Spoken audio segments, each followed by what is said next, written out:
Hello guys, and welcome to the first ever Reddit King video. This is my first time doing it. Bear with me, my speech will be messed up.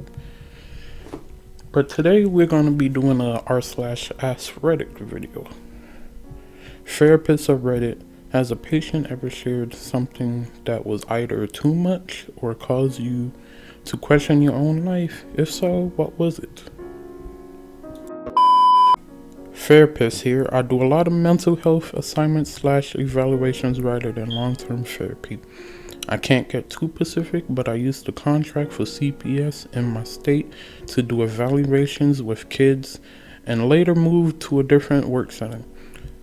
Well, one day, a year or two later, a woman came in for an evaluation and told me a pretty normal trying to get my life back in order story. But one thing stuck out, that she had caused the death of her child. As we're talking, I realized I knew who that kid was because of my previous job and worked with them a few times. I'm glad I didn't make the connection until late in the evaluation because it definitely threw a wrench in me emotionally. I ended up referring that woman out to a different provider afterwards. And then we got a comment from This Is Who I Am 78. Fucking yikes, good for you. You must have self-control of still. It must have been supremely difficult remaining professional in that situation. And then another comment from, I'm not even gonna pronounce it. Holy hell, that's rough. I can definitely see that being a conflict of interest at the very least. And then another comment from Desiree. Reading this gave me goosebumps and made me tear up. And our next post is by You Have 1 Hour. I don't know how relevant this is, but I started doing couples counseling with my ex about a year and a half before we finally split up. One of our big issues was that my partner was undergoing a gender transition, MTF, and as a pretty straight woman, I was really struggling with suddenly being a lesbian relationship. But every time I expressed discomfort or sadness or anything other than pure unadulterated joy about the situation, my partner would call me a TARF, I don't know what that is, and say I was making too big a deal of her transition. I intentionally found us a couples counselor who specialized in gender transition and was himself non-binary, because I have been in an individual therapy since the dawn of time, and I knew how to be pretty comfortable with anyone, but I knew my partner was going to have a more difficult time with it. So I wanted to find someone who would understand the transition issue and not make her feel judged. But it backfired on me so bad.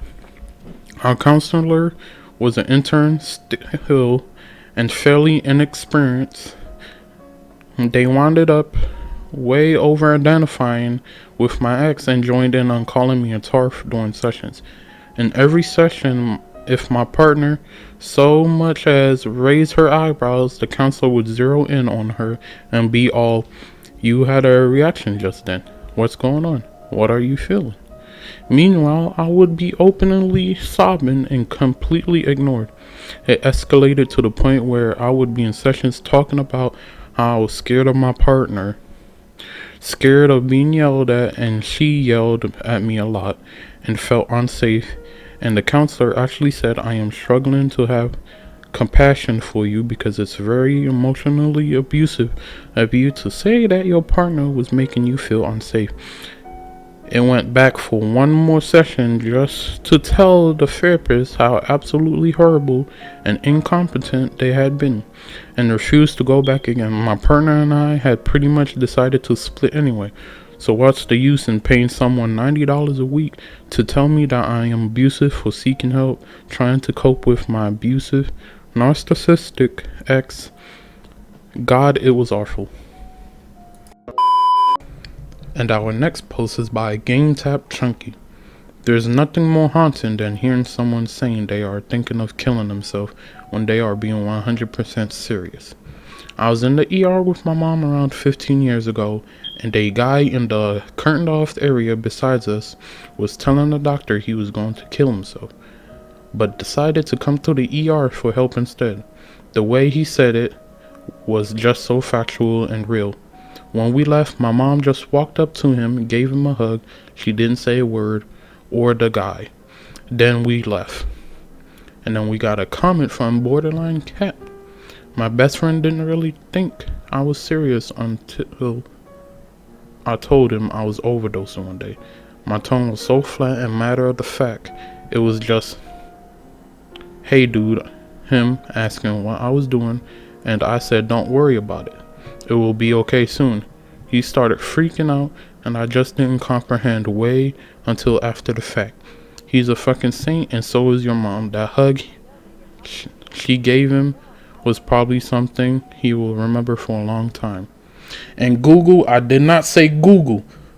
Why is you on? And our next post is by, I hope I'm saying this right, Cricket Spitted massage therapist here. I had a 90-year-old lady on my table. She was in great shape. Towards the end of our session, she started crying and said she wants to be dead. All her friends and close family were deceased. Then she said, one day you will want to die too. You will be ready.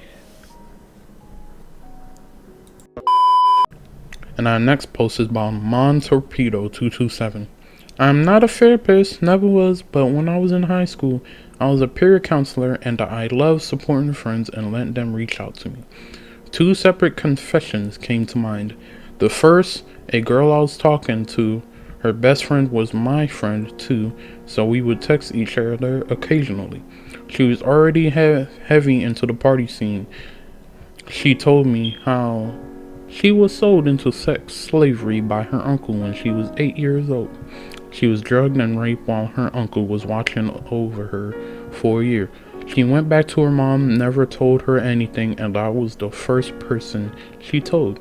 That fucked me up for a while because hanging out with her, I never would have known. Second was my GF at the time. Her best friend used to call me once in a while and told me that her uncle also raped her, and she told her mom when it happened, and her mom made her keep it quiet so the family would not be embarrassed. Shit was deep, and I had more confessions like that. That's why I never went into psychology or therapy, because that was too much. And our last and final post is by DoraCraft fan. I'm gonna look that up later. I worked with an underprivileged patients at an outpatient center in a very poor neighborhood. All of my patients had been diagnosed with a chronic mental illness in order to qualify for services. One patient I worked with lived in an abusive home. She refused to leave due to cognitive impairment, and there wasn't anything we could do to make her leave. She dealt with many health issues over the few years I worked with her, and eventually was diagnosed with terminal disease. She passed away 3 months later, but before she passed, she said to me, "Some people never get a happy ending, I guess." This really stuck with me because you always hear that it gets better or it will be okay in the end, but for some people it just doesn't.